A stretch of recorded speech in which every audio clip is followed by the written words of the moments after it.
Governor state bank اور chairman FBR اور secretary special finance, assistant رہے ہیں وہ اس کے ساتھ. جی وہ MOS کی حیثیت سے منسٹری آف فائنانس میں ہوں گے اگر PMLN کا سیٹ اپ الیکشن جیتنے میں کامیاب ہوا تو. MOS means minister of state. Minister of state کا اسٹیٹس ان کا ہوگا، صحیح. وہ پہلے بھی کیونکہ انجوائے ایڈوائزر وہ لگا سکتے ہیں نا، ان کے پاس قابل اعتماد ساتھی ہیں اسحاق ڈار کے، وہ قریبی ساتھی ہیں ہاں بالکل. جی، تو اس لیے وہ ان کے ساتھ رہیں گے. لیکن ایک اور صاحب ہیں جن کا نام ہے طارق پاشا.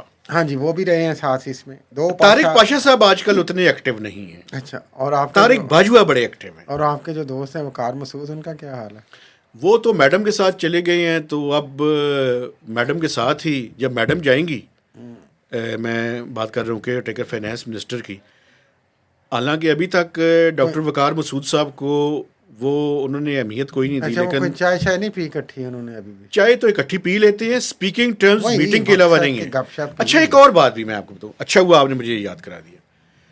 ایک اور خبر بھی ہے، میں اپنے دیکھنے والوں کو یہ دینا چاہتا ہوں، یہ بڑی امپورٹنٹ ہے. جو کیئر ٹیکر فائنانس منسٹر ہیں، انہوں نے چینج کروانے کی کوشش کی سیکرٹری فائنانس کو، امداد بوسال صاحب کو. ٹھیک ہے.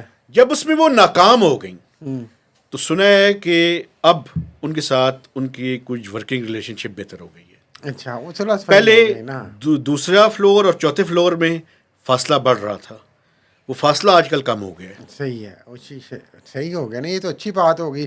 انہوں نے کہا ہوگا بھائی میرے ساتھ نہیں چل رہا صحیح، تو پھر کسی نے میرا خیال ہے بیچ میں بیٹھ کے کہا ہوگا یار کوئی مل جل کے میرا کام خیال ہے کریں کہ آپ. کیئر ٹیکر فائنانس منسٹر کوشش کے باوجود تبدیل نہیں کروا سکی. ہاں پھر لیکن آپ پھر کو بھی پتہ ہے یہ بیوروکریٹس بڑے پاورفل ہیں. ہاں جی. اور پھر نگران سیٹ اپ میں تو آپ کو پتہ ہی ہے کہ کیا چلتا ہے. لیکن خیر یہ چیزیں وہی بات، سیاسی ترجیحات، ذاتی ایشوز، ایگو کے ایشوز، پسندیدگی کے ایشوز، اور یہ چیزیں بدقسمتی سے ہماری جو ورکنگ ریلیشن شپ ہے اس کو بہت زیادہ افیکٹ کرتی ہیں پاکستان میں، چاہے وہ ایڈمنسٹریشن ہے، چاہے وہ سیاسی ایڈمنسٹریشن ہے، یا چاہے وہ سرکاری ایڈمنسٹریشن ہے، کوئی بھی ہو. یہ ایک بدقسمتی ہے. لیکن میں جاتے جاتے آپ سے یہ سوال کرنا چاہ رہا ہوں، آپ نے بلکہ یہ خبر بھی دی تھی کہ جو استحکام پاکستان پارٹی ہے اس کو تھوڑا بہت استحکام سنا ہے اب مل رہا ہے PMLN کے ساتھ ایڈجسٹمنٹ کر کے. تو نواز لیگ والے کچھ سنا ہے کہ 8-10-12 سیٹوں پہ راضی ہو رہے ہیں کہ وہ ان کو ایڈجسٹ کر لیں. تو کچھ لوگ تو کہتے ہیں کہ یہ بیسیکلی تو ظاہر ہے اکاموڈیٹ کرنا ہے ان شخصیات کو، چونکہ یہ عمران خان کے خلاف اٹھ کھڑی ہوئیں اور وہ بازو بنیں پاکستان کے پاورفل بڑے گھر کے، اور اس لیے ان کو ایڈجسٹ کرنا ہے. لیکن کچھ لوگ سیاسی طور پہ تو کہہ رہے ہیں ظاہر ہے صدقے خیرات کی سیٹیں ہیں یہ، کیونکہ IPP جس طریقے سے آئی تھی اور وہ کہہ رہے تھے کہ جناب ہم ہیں نیم البدل پاکستان تحریک انصاف کا، تو اگر وہ نیم البدل تھے، میرا سوال آپ سے یہ ہے، اور عوام ان کے ساتھ تھی، تو پھر یہ 10-11 سیٹوں پہ تلے منتیں کیوں کر رہے ہیں جا کے PMLN کی؟ بھائی آزادی سے الیکشن لڑیں، آزادی سے الیکشن اور لڑ کے لوگوں جیت نہیں سکتے نا. تو ان کو اپنی جو سیاسی اوقات ہے وہ پتہ چل جائے. پتہ چل جائے گی، وہ جیت نہیں سکتے. دیکھیں یہ پالیٹکس جو ہے نا، یہ میرج آف کنوینئنس ہے. جی. تو دونوں سائڈس کا ان کے لیے تو میرج آف کنوینئنس ہوگی، لیکن PMLN کے لیے نہیں ہے.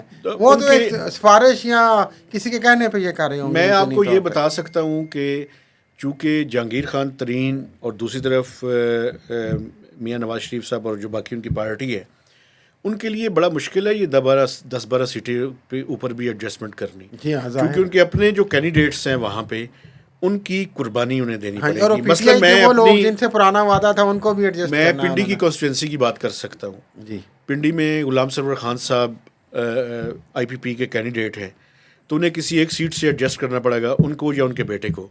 تو جو PMLN کے کینڈیڈیٹس ہیں وہ سفر کریں گے، وہ اس ٹائم زیادہ اسٹرانگ نظر آ رہے ہیں، لیکن ان کو ایک سیٹ دینی پڑے گی ان کو.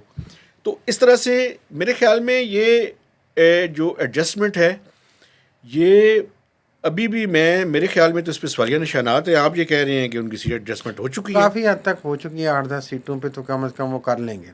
ٹھیک ہے. تو جہانگیر ترین ہیں، ان چوتھی ہیں، چونکہ جو لوگ علیم خان ہوں گے، جو شدید اینٹی عمران خان تھے، ان کو انہوں نے لازمی اکاموڈیٹ کرنا ہے، اور وہ بڑے گھر والے کروائیں گے بھی. ٹھیک ہے. تو باقی بیچارے بعد میں دیکھیں گے کسی کو کچھ کہیں پہ ادھر ادھر ایڈجسٹ کر دیں تو کر دیں.